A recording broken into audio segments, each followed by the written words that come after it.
Yuba-Sutter.live's local government live streams are presented by Plumas Lake Self-Storage in Plumas Lake, where lifelong local residents are helping other residents keep things safe, providing indoor storage units, outdoor RV and vehicle parking, moving supplies, and Penske truck rentals. Details at plumaslakeselfstorage.com.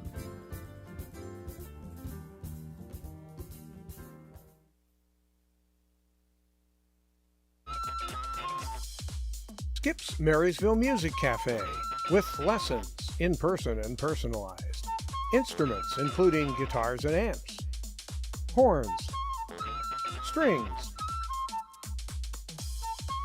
for instruments, and a myriad of music and sound equipment. Skip's Marysville Music Cafe.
Recording in progress.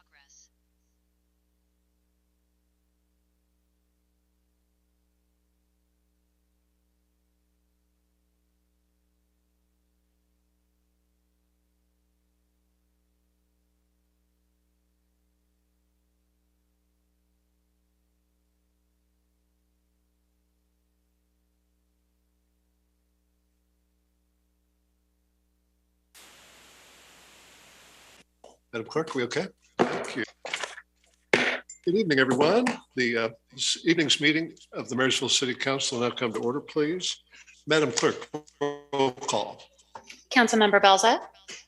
Here. Councilmember Gilchrist. Here. Councilmember Hudson. Here. Vice Mayor Betticavoli. Here. And Mayor Branston. Here. Everybody, please stand and join in the pledge. Thank you. Ready? Pledge allegiance to the flag of the United States of America and to the republic for which it stands, one nation, under God, indivisible, with liberty and justice for all.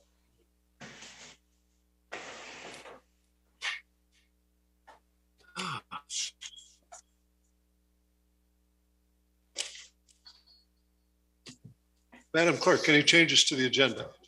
Not for tonight's meeting, Mayor. Thank you, ma'am. Mr. City Attorney, anything to report from the closed session meeting? Yes, Mr. Mayor, we went into closed session. The first item on that was the Parks Workers' Compensation matter. The council settled that matter. It was a unanimous vote, 5-0. There is no other action to report. Thank you, sir. Okay. I am it's an honor to be able to present item B. I don't know about, Madam Clerk. You're going to have to tell me about that. There's a bunch of firefighters. I'd really appreciate it if y'all would come up and join me at the times.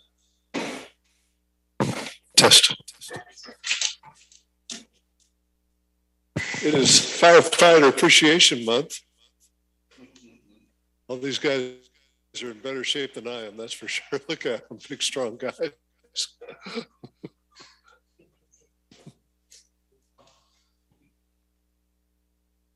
These are the folks who run into buildings and fire,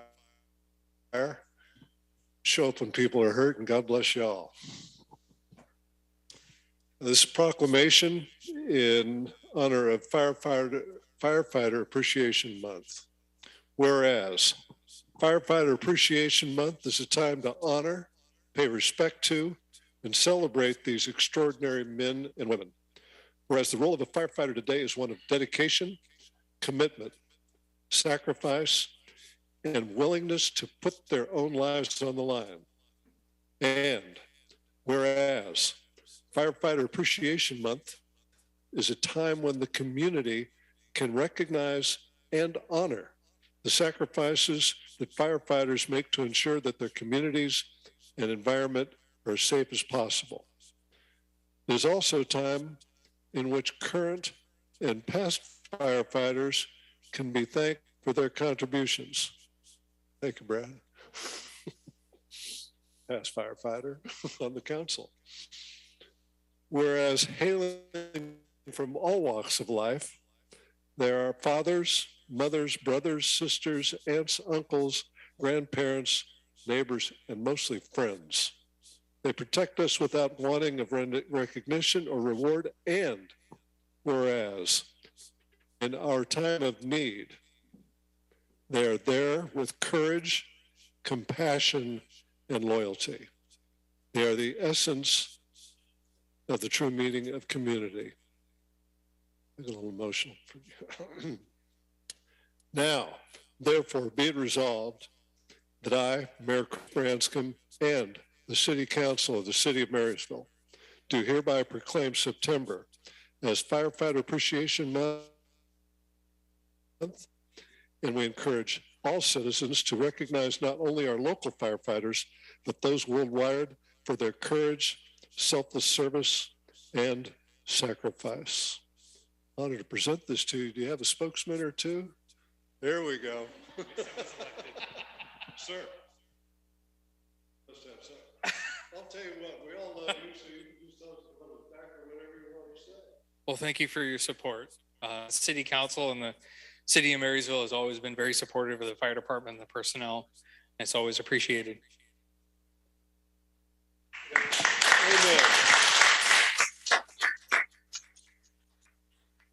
And I'll tell you what, Chad, y'all have a huge supporter on the City Council. All of us support you, but one in particular, Mr. Brad Hudson here. There we go. There we go.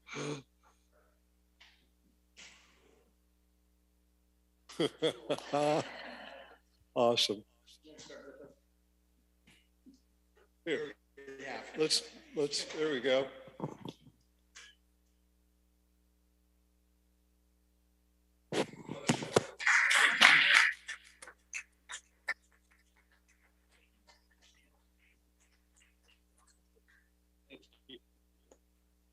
Thank you very much. Bless y'all.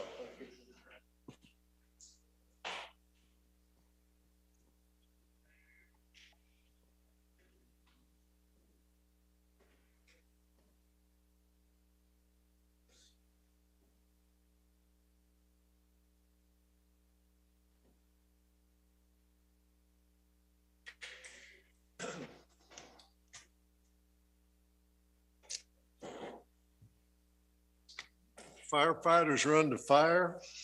Our police department runs to the sound of gunfire, and we are all so fortunate. Ms. Lisa Strange, we have a spokesman here for insurance presentation, California Department of Insurance presentation on wildlife preparation. Oh, you're there. Can you hear me? Well, now I can see you too. I thought you would be walking into the building or up to the dais or something. I apologize. No problem. Please proceed. Great. Thank you so Please much. introduce yourself. Listen to. Thank you. Great, thank you, thank you. Thank you, Mayor, and thank you, City Council members. And also thank you to Nicole for helping me get on the agenda tonight. What an exciting night to be here. Thank you, firefighters.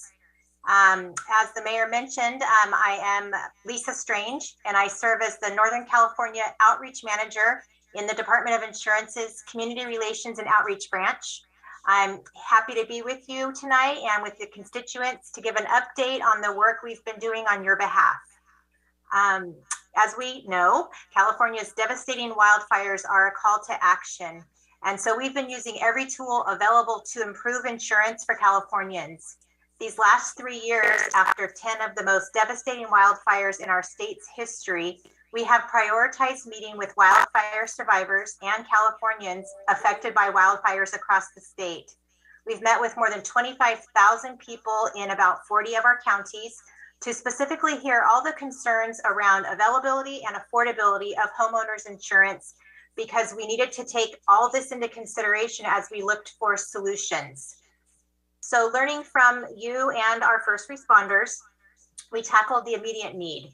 The commissioner started working with the legislature on laws that helped wildfire survivors, including increasing payouts and benefits, as well as increasing coverage for building code upgrades. If consumers were experiencing losses, in our minds, they should receive the benefits they've been paying for. So we made sure that's happening.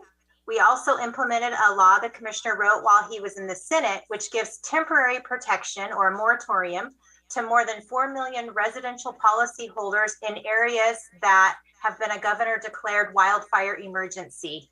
This law gives 1 year of protection regardless of whether you suffered a loss, helping to give people security and stabilize the markets.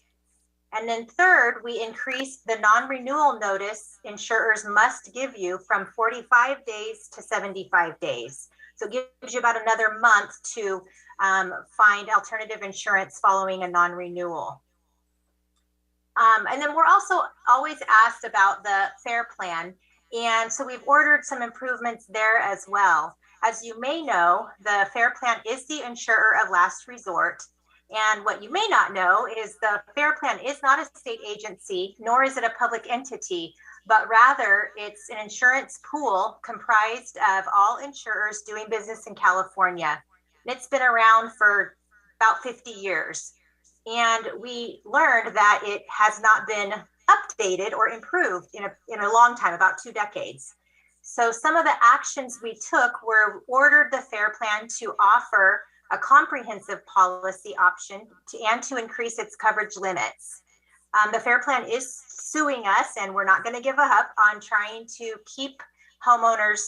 They're trying to keep homeowners from they're trying to keep homeowners from having that comprehensive option, but we want to give them the full wraparound option. So we're in court on that. But they did agree to increase coverage limits to $3 million. And this is the first time this has happened in 2 decades. So we're happy about that so far. And we realize there's still a lot more work to do.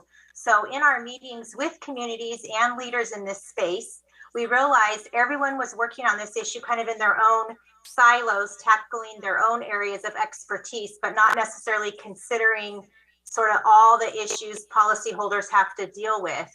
So we brought all of the governor's emergency response and readiness agencies together and created the Safer from Wildfire framework with the feedback that we had received from all of the folks like yourselves that we've met with.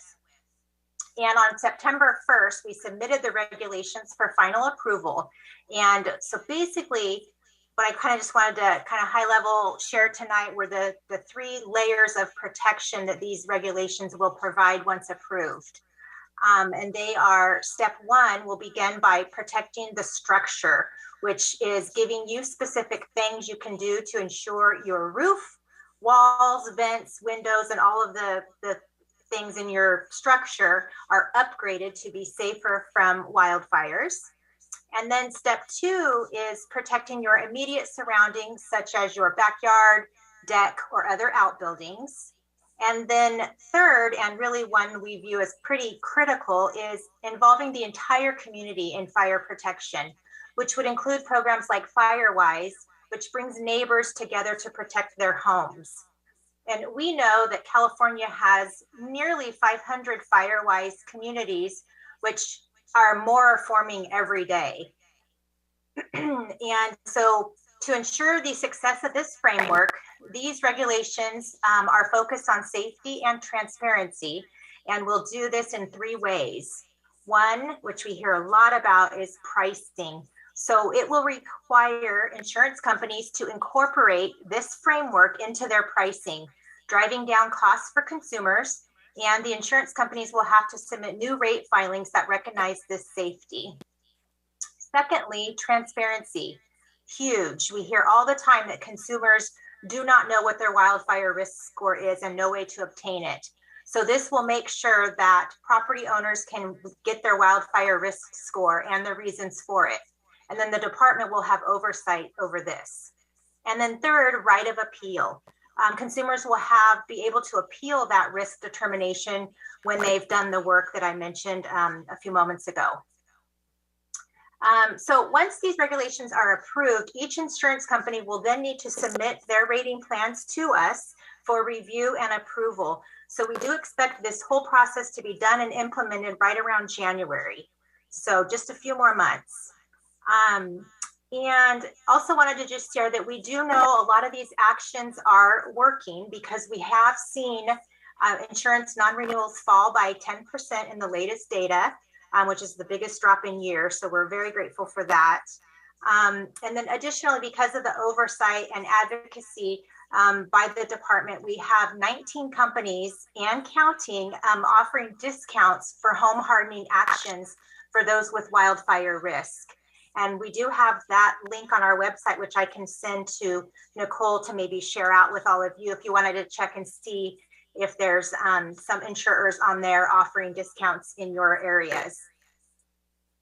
So that concludes my presentation. And I would just like to remind you that if you have any insurance issues or need help deciphering your policy, anything like that on any lines of insurance, not just homeowners, our team of experts are always ready to help. And we can be reached by calling toll-free 800-927-4357, or you can visit our website at insurance.ca.gov, where there's also a chat feature available. Thank you so much. Thank you. Next item on the agenda, Ms. Kary Hauck. Ms. Hauck, we got a microphone over here for you. Ms. Hauck did a splendid job of putting together and shepherding forward and organizing and everything else the Peach Festival, which was just a huge success this year. Kary. Thank you, Mr. Mayor and City Council. So we put on the Marysville Peach Festival in mid-July again this year, and it was an overwhelming success. The heat, I will say, was pretty oppressive. And I think that affected attendance on Saturday, but I just wanted to give you a recap and then answer any questions that any of you might have about the Peach Festival. Do you want to advance through the slides, sir? Okay, perfect. Okay, first slide. Okay, so branding, we created the new logo for the event just for this year, but it had been very well received. Lots of comments if you look at the Facebook page of, we love it, you should make that your corporate brand. So that's an option if you guys decide to go that route. But yeah, I think it went over really well. The t-shirts went over really well. Just an overall nice look for this year's event. The hat you gave me was very highly desired. I only held on to it for about a day. Oh, I have another one in the car. I'll bring it up to you. All right. Sponsors, we were able to, with the help of Councilmember Cavoli, or Vice Mayor, I'm sorry, Cavoli, we were able to raise $46,500. The Sapphire Group raised $30,500. And 16,000 came from Hard Rock, and it went toward providing just wonderful entertainment at the event. I know I enjoyed it myself. I hope all of you got a chance to enjoy it too. And then vendors, we had a big, as you can see in the presentation, a sharp uptick from 2021. In 2021, we were just post-COVID. There were a lot of vendors that did that. You know, that was how they made a living, and they went out of business during COVID because they couldn't travel around and do these events. So a lot of people also got creative during COVID and started businesses, and I think we reap the benefits of that at this year's event. So we had 144 different vendors filling 182 spaces, and we projected vendor revenue to be somewhere around 22,500. And it was at 41,196. So $20,000 over what we anticipated. Okay, attendance, like I mentioned, Friday night was very busy. Saturday morning, even before we were open, it was very busy. And then about 1 o'clock, it did in from all of the numbered streets onto D Street. And then also we felt like we wanted to improve the experience for festival goers. So there was some new signage that you may have noticed. We had the peachy letters out there that a lot of people took advantage of getting photos in front of. So they're hopefully better directional signage. We changed a few things like with where food vendors were placed just to make it safer for festival goers. Any questions so far? Okay. All right, so just event expenses with inflation and the cost of gas, we had some of these you'll notice in one, the light tower and generator rentals. We did the exact same rentals last year. So we put that price, maybe elevated it by $100, $200 for 2022. Well, it ended up being $4,022. So you can see there's, you know, we lost money there of about 15%, but we were expecting 10 to 15%. The health permit was interesting because that's based on how many vendors you have and how many hours that they put in. And last year we had about half of the food vendors that we did this year, but I also stayed at the office till like 9 or 10 every night, just trying to work with them so the county didn't have to. And so it saved us some money. So you see, we stayed pretty flat on the health permit. The children's area went up by $500, so we'll account for that in next year's budget. And then of course, the conclusion is we just have to plan for these increases as we look at the 2023 event. All right, so we went ahead and added the budget here. You can see, vendor revenue was projected at 22,000, sponsor at 25,000. So we did, you know, we try to make sure we go, you know, do better than what we promise you. So I think we did that this year. Okay. And then you'll see on here t-shirts. We gave out sponsor t-shirts. We had some for sale at a couple of different downtown stores for people who wanted them, but the rest I've already talked with Dan. I'm going to give them to the city, and so that you can give them to your employees if you like, or do with them what you like. Okay, improvements. Okay, so vendor registration, we decided to do something different so the vendors didn't have to wait in a long line to check in. So we implemented a block captain system. So each block had a captain and they stayed out in their block. And as people showed up, we actually let the vendors know where their space was going to be in advance. And then our block captains went up and introduced themselves, checked them in. It was beautiful. In fact, there was a vendor that this is what she does for a living, and she told one member of my team that this is the most well-organized event I've ever been to. And I was like, wow, that was a big compliment. So kudos to the city for that. So we talked about that vendor registration. Oh, vendor registration, we also used a program called RegFox. And what that did, it allowed people to register online, and it let us know who registered. This year, what we did was have the money come to Sapphire Group, because Jennifer and I tried to set it up to come to the city and we just couldn't get it to work. And so Sapphire Group cut checks to the city every month or so leading up to the event to get the money in the right hands. The RegFox program doesn't charge us a fee for using a credit card, but it does charge the registrant a fee. So we don't get charged that 3%, which is nice. Okay, sorry, I'm skipping around a little bit. So entertainment, we talked about entertainment. Thank you, Bruce, for taking that on. You did so much work, and it wouldn't have been what it was without you. It never would be what it is without you and the other people on your team. Layout, we talked about how we implemented, changed where food vendors went. We did food courts 3rd, 5th, and 6th. 6th was a small food court, but we wanted to take those barbecues and deep fryers and those hot plates off of D Street, because of the narrowness of the street. And I was always afraid that a kid was going to touch something, somebody was going to get burned. So I think that ended up well. And then Beal was a big help this year. They helped us man barricades leading up to the event so that, you know, a lot of times vendors will come in and they won't stop and close the barricade. And so it just makes the whole event safer when we have that kind of help. And then really, this is just a year in review gallery. We can kind of, you know, just skip through this quickly. We had the peach pie eating contest, which was a lot of fun to watch. This is Thor Cat on stage. This year we implemented 2 awards. One was the John Sodaro Onore Award, which means honor in Italian. And that was presented to Robert Fischetti. You can see Mayor Branscombe there and the Sodaro family giving out the award. And Bob wasn't able to be there. He was under the weather, but his partner Ken accepted the award for him. And Bob was actually on FaceTime. So he saw the whole thing and he was visibly, you know, touched that he was acknowledged for his commitment to this community. Pete Arbane's Visionary Leadership Award. That was given to Yuba Water Agency, and it was very timely that we implemented this annual award this year because Vidar just passed away last Tuesday. And so I'd love it if we worked this into the budget this year. It was covered with the budget we gave you to order the awards, and I'd love to see these 2 awards continue. Mi Ranchito, it was just Mi Ranchito, Sodaro Orchards, just different pictures from some of our vendors there.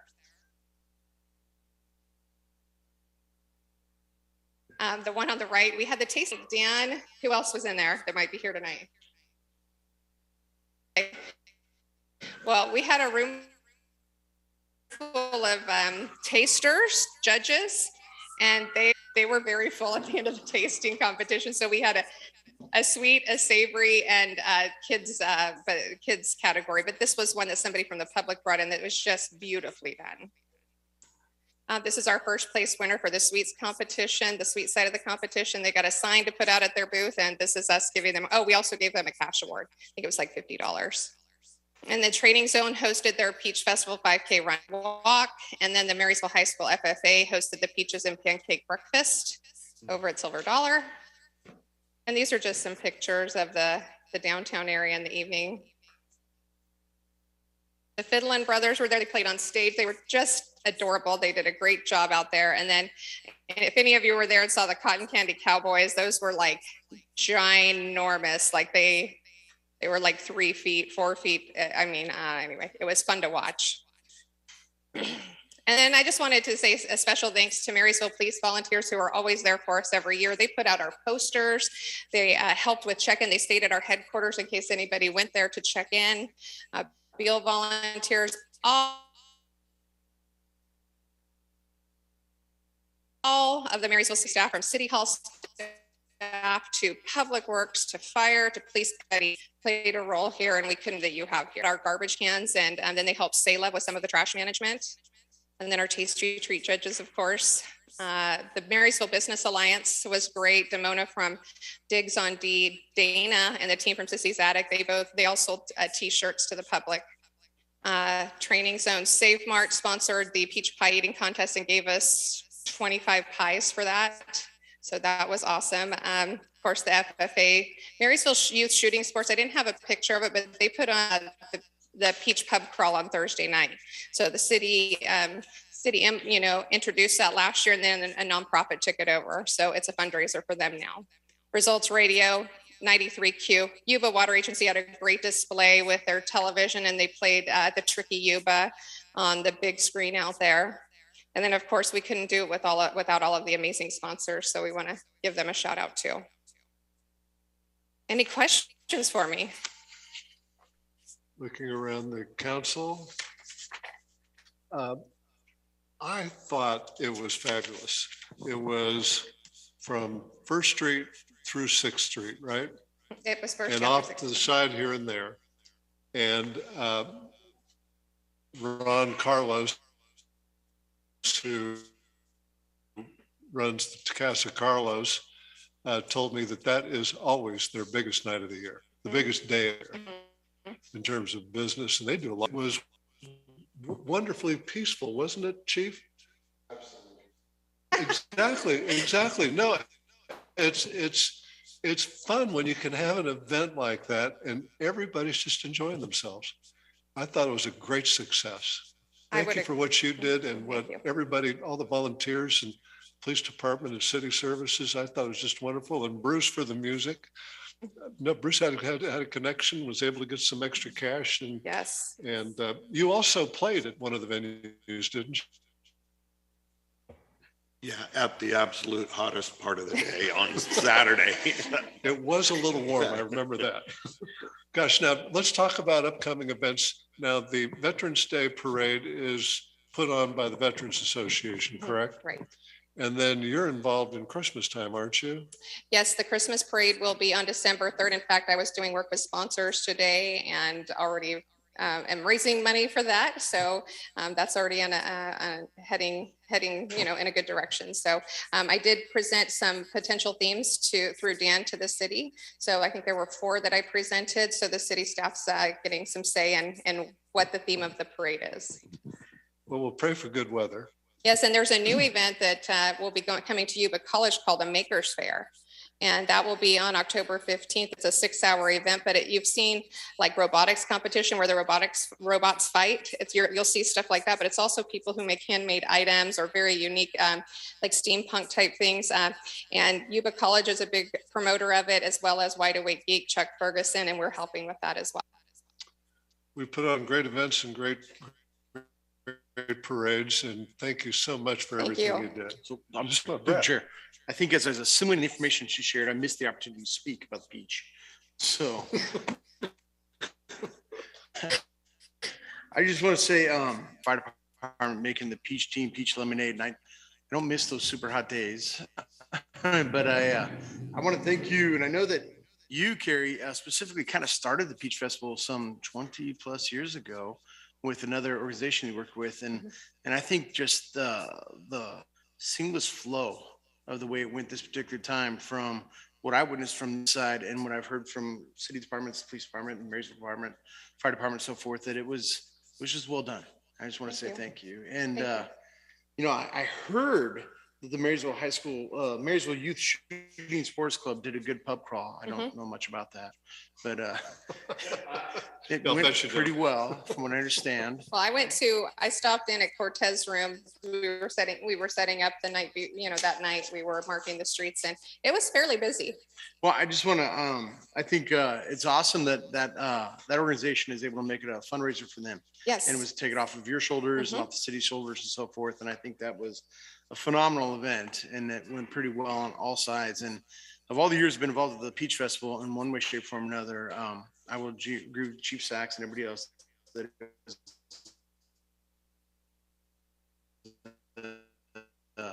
it was well done. And the other events, there were like 4th of July. Thank you. Well, we are very grateful for our partnership as well. Thank you. No, thank you. That's all I'm going to say. Thanks. Moving on. Thank you, Kary. Thanks.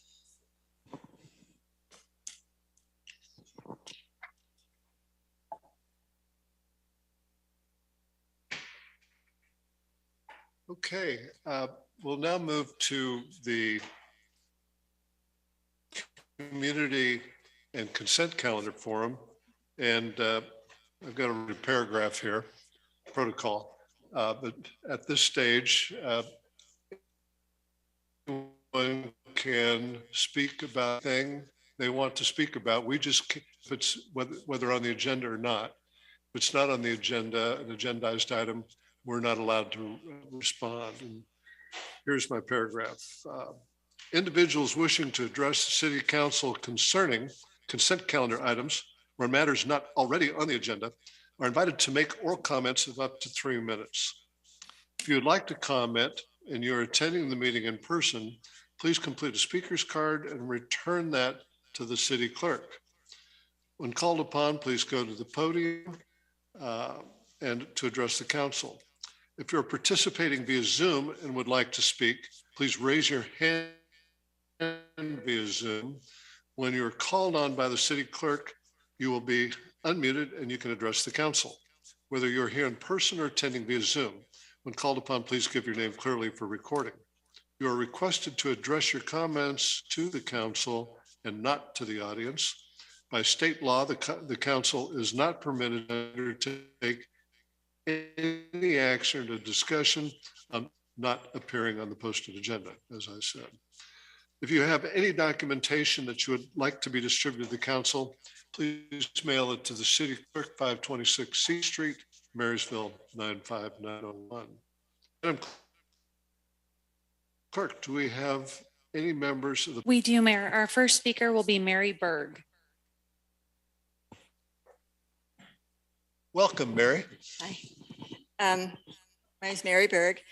I've come to these meetings prior to this, sometimes, but I never talked and it's kind of funny that I have to talk about chickens. I'm trying to talk about chickens. I live on Elm Street on the corner of Elm across from D&D Motors. And my friend who I brought with me, lives at the other end of Elm Street, the other down there. Oh, I'm sorry. I never used one of these before. Yeah.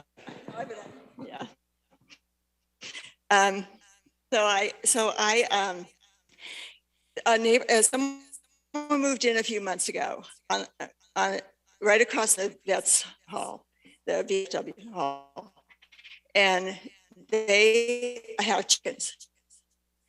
And at the time they were small and they were just running around the neighborhood.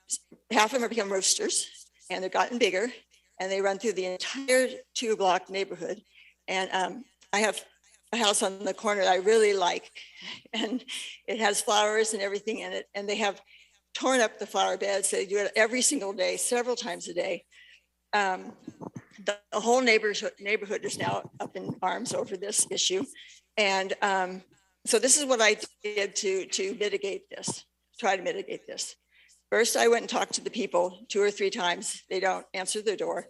I talked to their friends and asked them to talk to them to come to me. And they don't respond.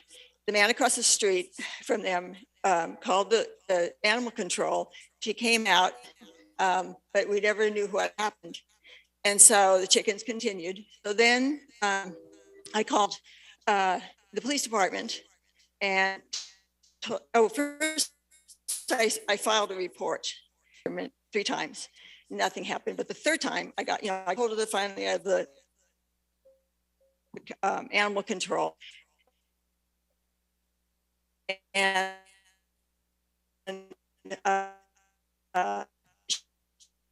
she said she had been out there before. She said that she told them they can't. I said, I don't think you could have 35 chickens in Marysville without being penned up. And I didn't think you could have any roosters. So anyway, so she said that she would go down and talk to the people that day. And I said, the reason that everyone's upset is because there's no follow through. And so I asked her if she'd please let me know what happened. So we'd know, give you a week, give you 2 weeks, pin your chickens, whatever. And she never called. She said she would, and she never called me back. So then I emailed the mayor. And that was about a week and a half ago. And I explained the entire chicken problem. And I got no response. So now I'm here. And the next one is the newspaper, and I've run out of ideas. We don't want it to look like Winco parking lot. 20 to 35 chickens on that street.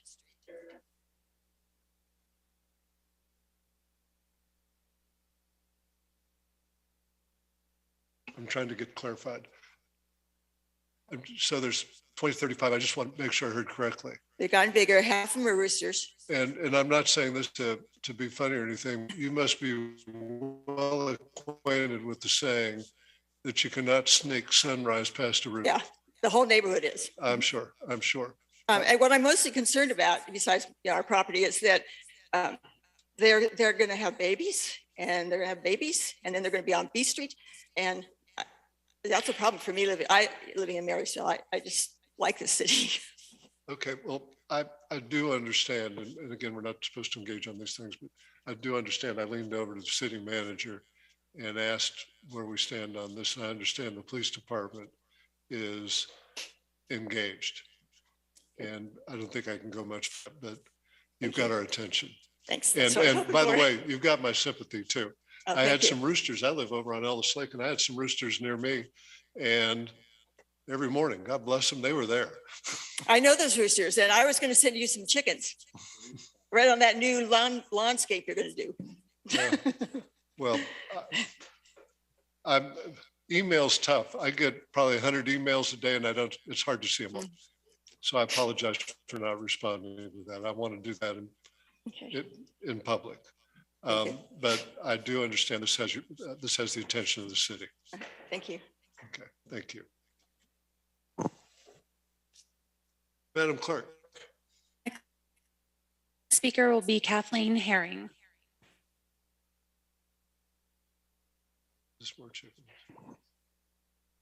Well, like Mary, I am also complaining about the chickens. I live a block away from her. They are in my yard right now. They destroy everything. I mean, I've videoed them just throwing stuff out of my yard. So Friday, I cleaned up 7 times in one day, just the mess they made. I have chickens. They stay in my backyard. I don't have any roosters.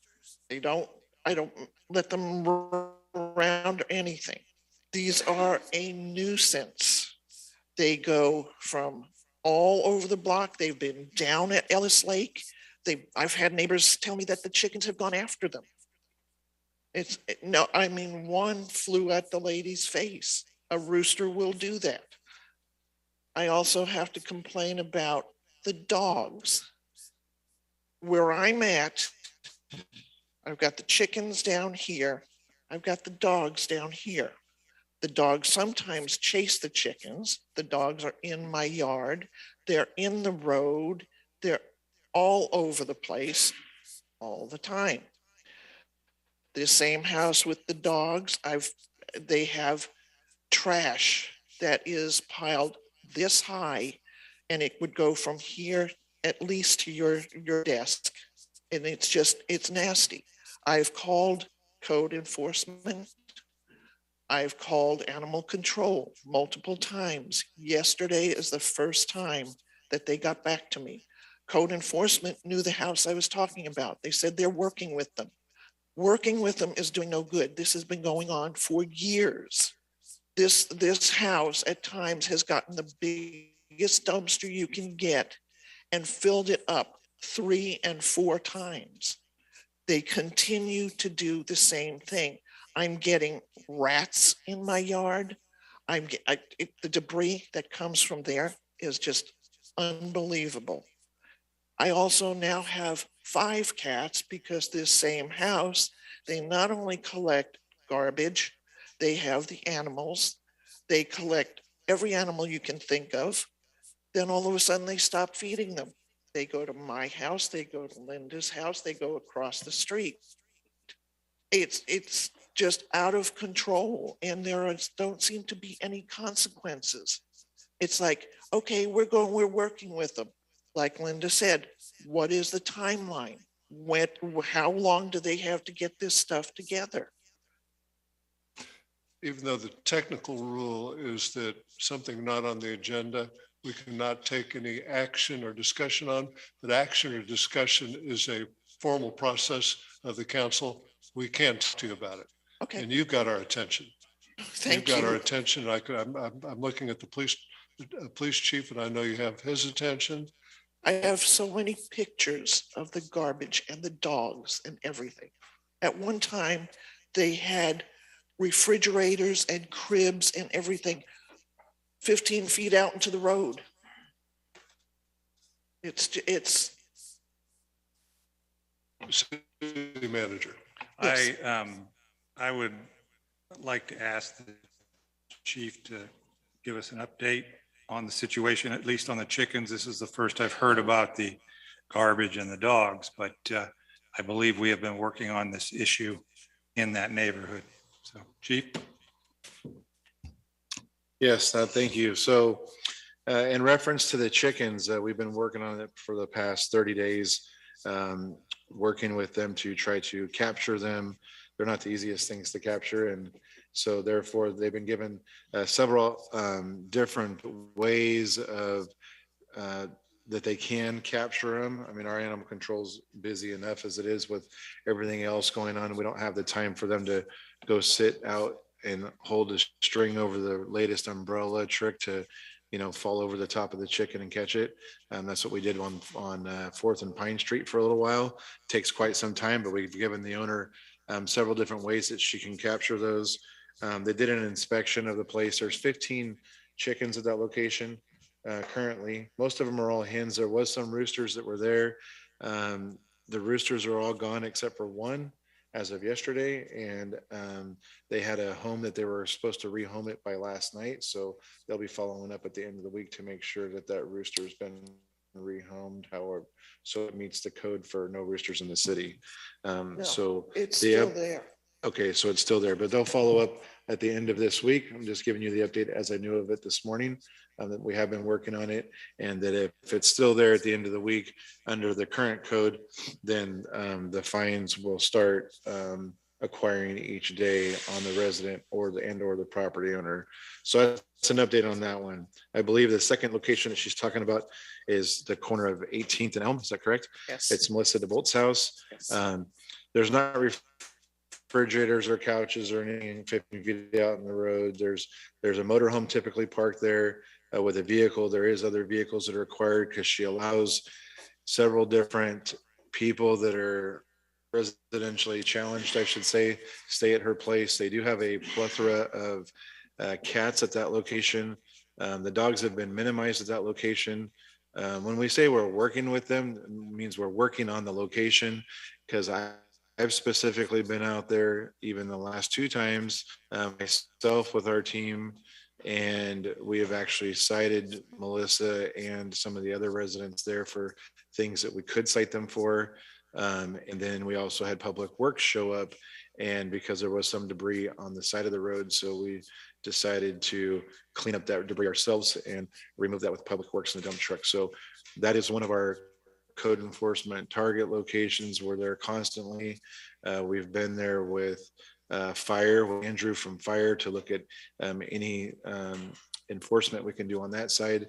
So we take the whole team when we go there, and that is a frequent visit to make sure that we're keeping that area specifically clean, just because the people that are allowed to stay there, and she has little to no control over it because she's homebound, she says, but it is definitely on our radar and it doesn't go unnoticed. And we spend more effort at that location than we do pretty much in any place in West Marysville. So the fines do go out and they are being cited and it is being enforced. So I can tell you that there's a lot of enforcement action taking place at that location. Let me ask you, is this a series of problems that have persisted over a couple of years? Yes. Several years. Thank you. You just, as the story enriched in the wrong way, I recall campaigning in that area. Yes. And how bad it was. It's and that it persists. Well. And they did clean up the refrigerator and the stuff on the street, but it is creeping back out again, and their dogs are back. Okay. So we'll send the team back over there. It gets cleaned up. We notice them. It gets cleaned up. We notice them. We do enforcement, cite them, arrest people out of there. It gets cleaned up. So we're definitely on it. We've been in contact with Adult Protective Services. I mean, we've kind of went every single direction with this location. So. If I could ask council, I recall reading the blight statutes recently that we've been discussing, and there was something to do with vermin and unsanitary situations. And have we looked into enforcing everything along those lines? Mr. Mayor, I'm going to give you my private cell phone number.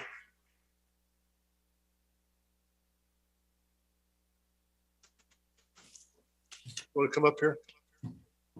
And I know the city is doing as much as they can. That's my private number. And we want to stay on top of this. That we can't have a single resident destroy a neighborhood. And that sounds like what's happening. They used to go down to the VFW and go through the garbage and leave it all over.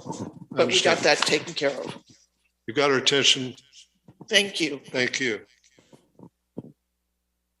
And text me first and tell me your name so I make sure I answer the call when you call. Otherwise.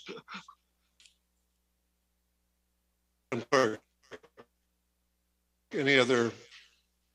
No further speakers, Mayor. Thank you, ma'am. Okay. Public comments done. Consent calendar. Here we are. All matters on the consent agenda are considered routine and therefore approved by one motion unless a council member or the city manager first requests that a matter be removed from the consent agenda for separate discussion and action. What's the will of the council? Move to approve. Second. We have a motion and a second. All in favor? Aye. It's unanimous, Madam Clerk. Okay, committee reports. Vice Mayor Buttacavoli. Caught you off guard.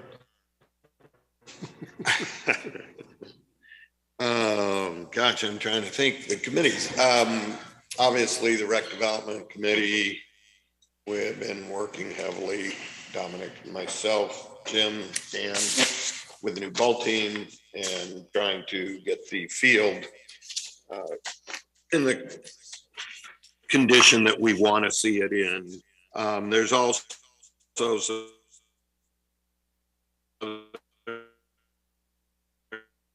interesting things in the river fusion of the tenants down there using the water. So it's looking good. We got some people coming in to be involved with the park to tear the field itself.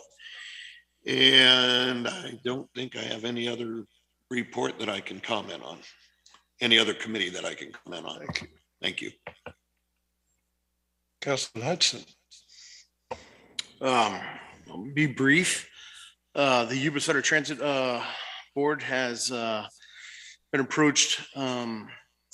They may have some displacement of buses if the Caltrans project is to proceed with the Highway 70 changes, because of the fact that a phase inside of that project, like I said, if it were to start, would require Union to build a very large retaining wall right behind their property to widen for new tracks come along on a temporary phase.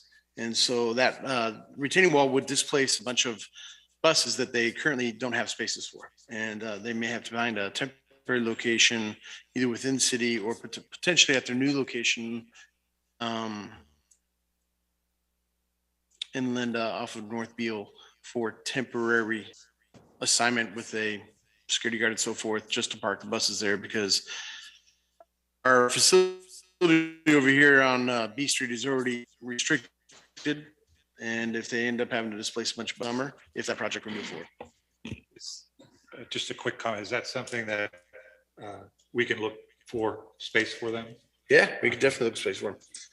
It hasn't been brought up whether it's going to be in the city of Marysville or go to the new property that they purchased, but they said years ago they did that where the old Caltrans sign yard was. It has a unit. It's being built on it right now, so that's not necessarily an option. We can work with Keith and see if we can locate any spaces that might be helpful. There you go. Councilman Gilchrist. I have no committee reports at this time. Vice Mayor and I are on the traffic committee. We're engaged in negotiations with Caltrans about their plans widening 70, that's our B Street, and other matters, and those negotiations continue. Madam Clerk, any council correspondence? I saw something here. To the chair. Oh, pardon me. Oh, I'm sorry.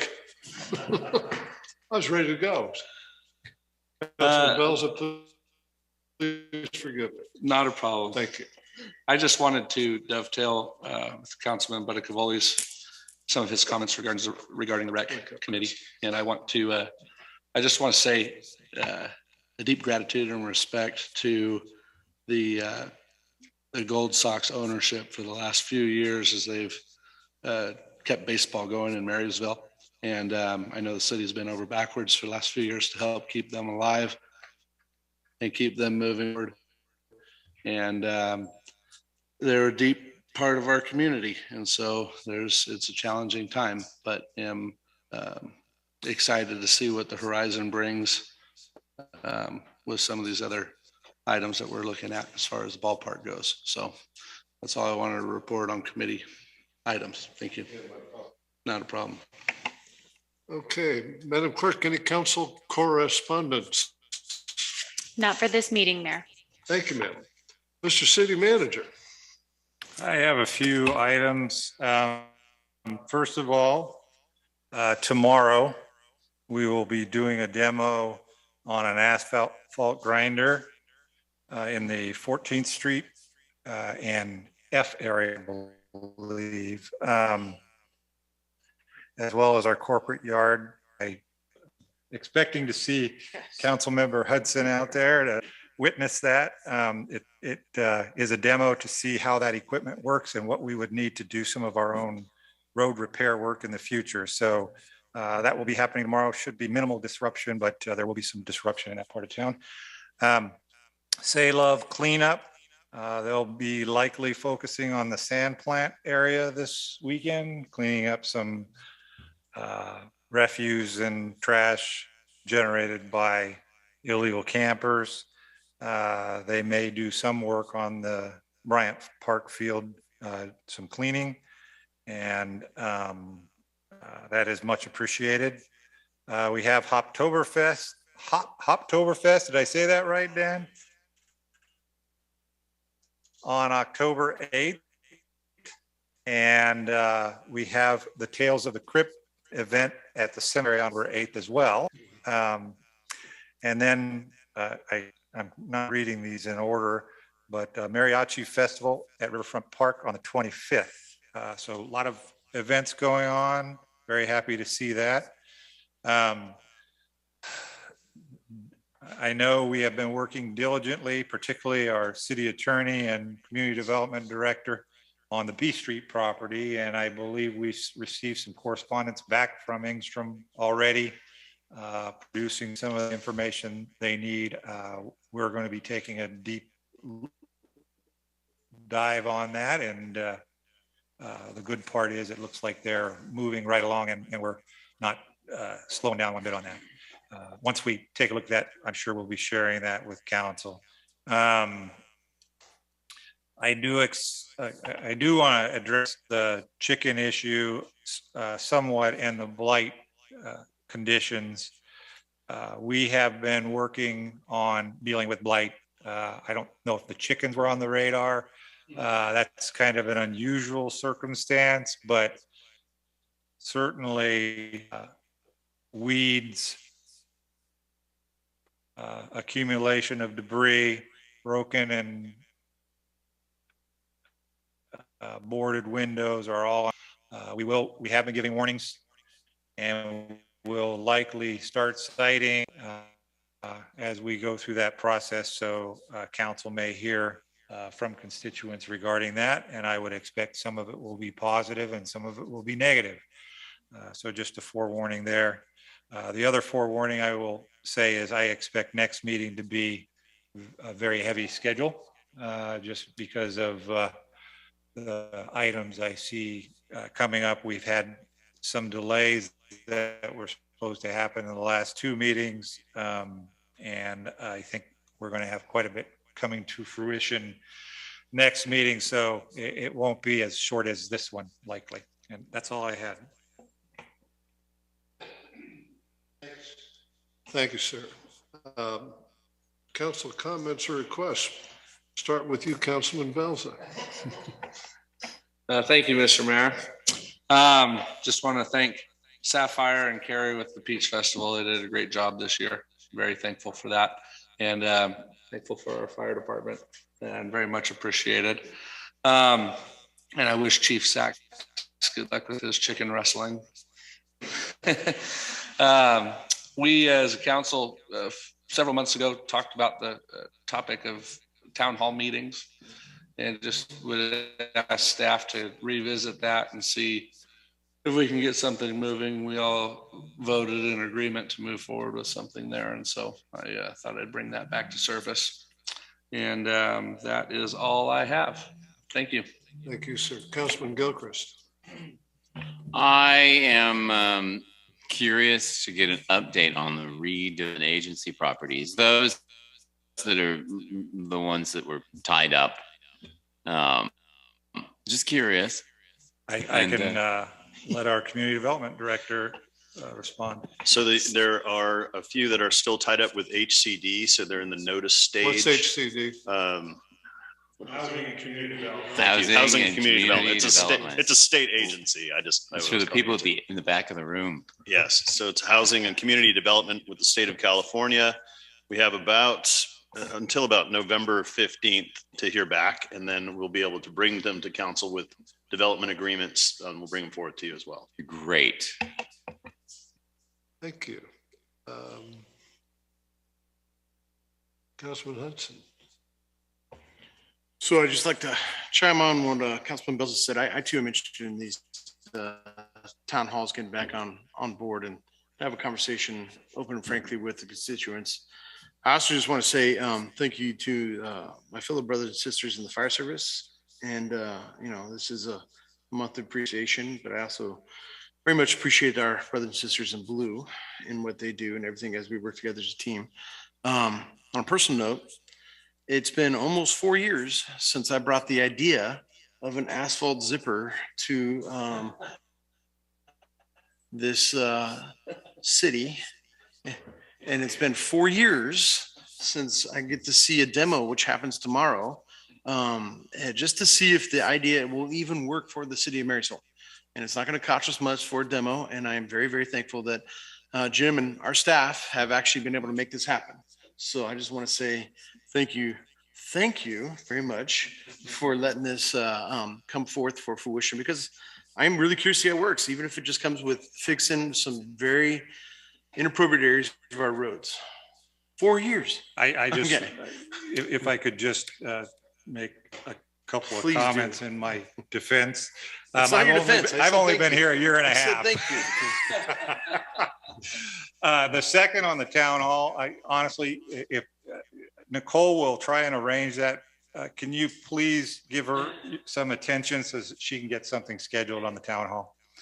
Council member, so when you see the email come through, or please get with her so she can get it scheduled. So if I could chime in on that real quick, and wasn't there a council, correct me if I'm wrong, when we had the discussions before, it doesn't necessarily have to be just 2 council members. Can it be more than just one? It can be all of them. It can be all of them and not violation of the Brown Act, which is just having a conversation. Notice it as a special meeting. So that is the criteria that we were able to clarify for that later. And so we can go forth with that. And I think that's a good move. So she just needs assistance on getting it calendared so everybody can be here. And we will need to pick some topics as well. I'd also like to see a different venue besides this wonderful dais, something along those lines. But anyways, not want to get in the weeds on that. So let's see if we can go for that. And if I may, anybody can organize a town hall on their own or with another councilman anytime they want. You don't need the city auspice to do it. You can just say, we're going to have a town hall, but get the notice out somehow and hold it. A special meeting. And it requires less organization. And anything that, once it involves 5 of us, then it requires a little bit more formality. But any two of us can have a town hall anytime we want, anywhere we want. Cool. Thank you. The last thing I'd like to say, thank you, Mayor, is thank you again for the road. But the ongoing thing that I would like to see a report on, which I know is going to be happening forever in the city of Marysville, is streetlights. Where do we stand on repair of streetlights? I only say this because this morning I came out of the Brick Coffee House on D Street. I walked across and I saw a streetlight that was right there on D Street that was cantered over, and I'm looking at it going, that was my business, I'd take it down so it doesn't fall anybody. And I don't get in trouble on my business. The pole was? No, the light, whatever it be, the glass or the globe or whatever the case is bent over. Okay, the decorative. And kind of go from there. And I was like, oh yeah, I should ask about streetlights tonight. And I am. So we have a list of streetlights, thanks to some of our dedicated citizens, one of them in the back of the room. And we have been working on repairing them. Else I would receive the rest of that group of community members. So what we could do is take that list and prepare it in an Excel format and show you, send that out to council. Well, we haven't done. Yes, not want to get in the weeds. Thank you for that report. Appreciate it. Fair. I know Kary's gone. They did a great job. Every year they're coming up with some new ideas and new placement of things, and it's turning out well. So, and to both fire, police, and public works, amazing job. So this really kind of blows me away, this whole chicken thing. I'm very pathetic in the fact that the mayor saw it 4 years ago. The police chief said it's been longer than that. And as much effort that's getting put into it, we're not getting much success. I want to clarify. The chicken issue is recent. The garbage issue has been recurring. Let me reword that. This whole issue going on in that area. It seems like there's an effort being made from our side, but it doesn't sound like it's being very successful. So I'm pretty sympathetic with what you're saying, and hopefully we can move that along. I want to go back to the ballpark for a minute, and I should have pointed out myself that thanking the Gold Sox for bridging this over for us to this hopefully new team that we'll be bringing in. They really did bridge the gap between to make sure we still have baseball. So I want to thank them. And just so you know, on the street lights, that has already become a huge campaign issue. So let's get it done.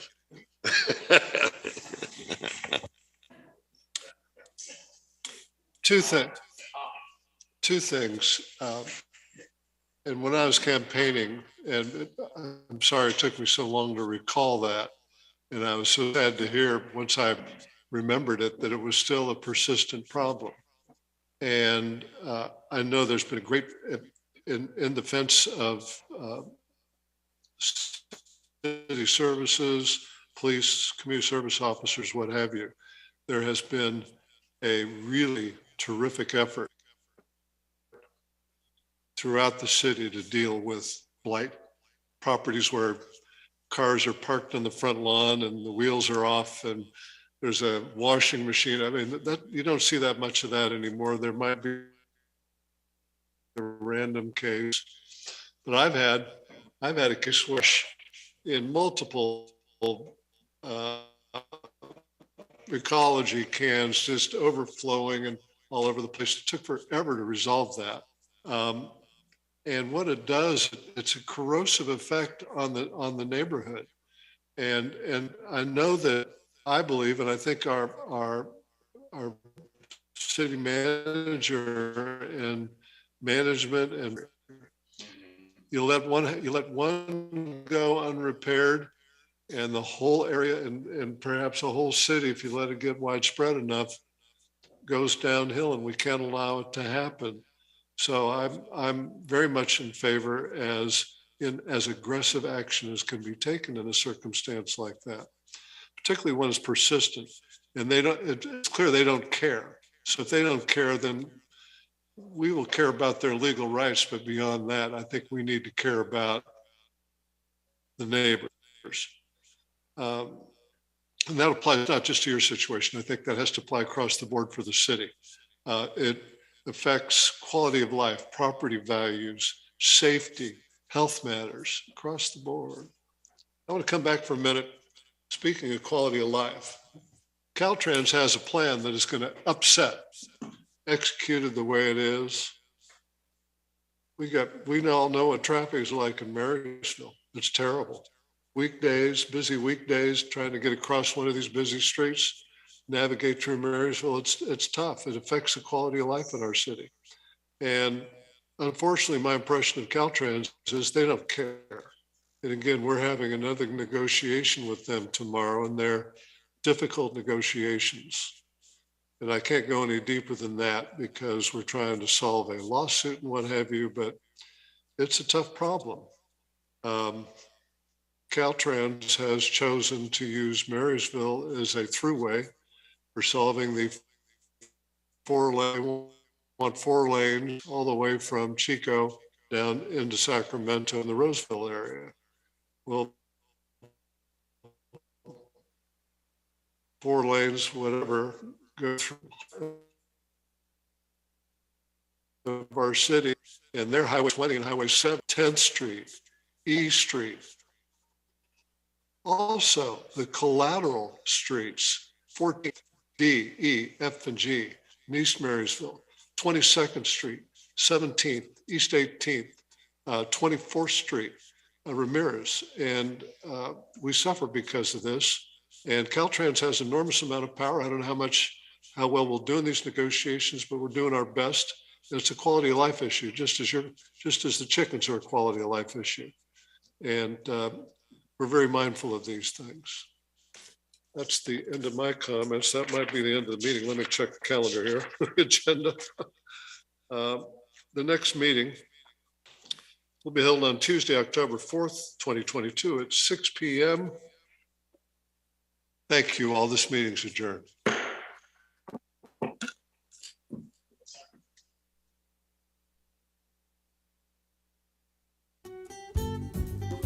Yuba-Sutter.live's local government live streams are presented by Plumas Lake Self-Storage in Plumas Lake, where lifelong local residents are helping other residents keep things safe, providing indoor storage units, outdoor RV and vehicle parking, moving supplies, and Penske truck rentals. Details at plumaslakeselfstorage.com.